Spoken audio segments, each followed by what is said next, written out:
I want to talk to you about my kids.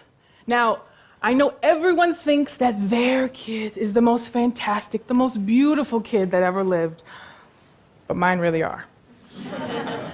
I have 696 kids, and they are the most intelligent, inventive, innovative, brilliant, and powerful kids that you'll ever meet. Any student I'd have the honor of teaching in my classroom is my kid.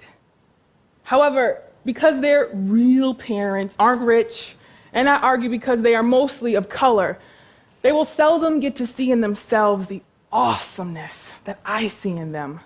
Because what I see in them is myself, or what would have been myself. I am the daughter of two hardworking, college-educated African-American parents who chose careers as public servants. My father, a minister, my mother, an educator. Wealth was never the primary ambition in our house. Because of this lack of wealth, we lived in a neighborhood that lacked wealth, and henceforth a school system that lacked wealth. Luckily, however, we struck the educational jackpot in a voluntary desegregation program that buses inner city kids, black and brown, out to suburban schools, rich and white.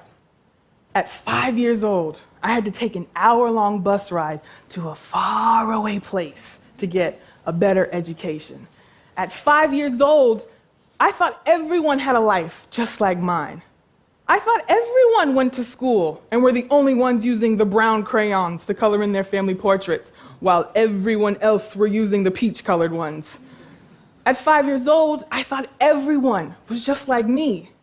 But as I got older, I started noticing things like, how come my neighborhood friends don't have to wake up at 5 o'clock in the morning and go to a school that's an hour away?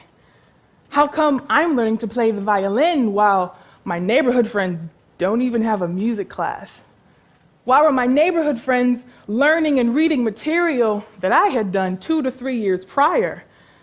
You see, as I got older, I started to have this unlawful feeling in my belly, like I was doing something that I wasn't supposed to be doing, taking something that wasn't mine, receiving a gift, but with someone else's name on it. All these amazing things that I was being exposed to and experiencing, I felt I wasn't really supposed to have. I wasn't supposed to have a library, fully equipped athletic facilities, or safe fields to play in. I wasn't supposed to have theater departments with seasonal plays and concerts, digital, visual, performing arts. I wasn't supposed to have fully resourced biology or chemistry labs, school buses that brought me door to door, freshly prepared school lunches, or even air conditioning. These are things my kids don't get. You see, as I got older, while I was grateful for this amazing opportunity that I was being given, there was this ever-present pang of, but what about everyone else? There are thousands of other kids just like me who deserve this too. Why doesn't everyone get this? Why is a high-quality education only exclusive to the rich? It was like I had some sort of survivor's remorse. All of my neighborhood friends were experiencing an educational train wreck that I was saved from through a bus ride. I was like an educational Moses screaming, "Let my people go to high-quality schools." I'd seen firsthand how the other half was being treated and educated. I'd seen the educational promised land, and I could not for the life of me justify the disparity. I now teach in the very same school system from which I sought refuge. I know firsthand the tools that were given to me as a student, and now as a teacher, I don't have access to those same tools to give to my students.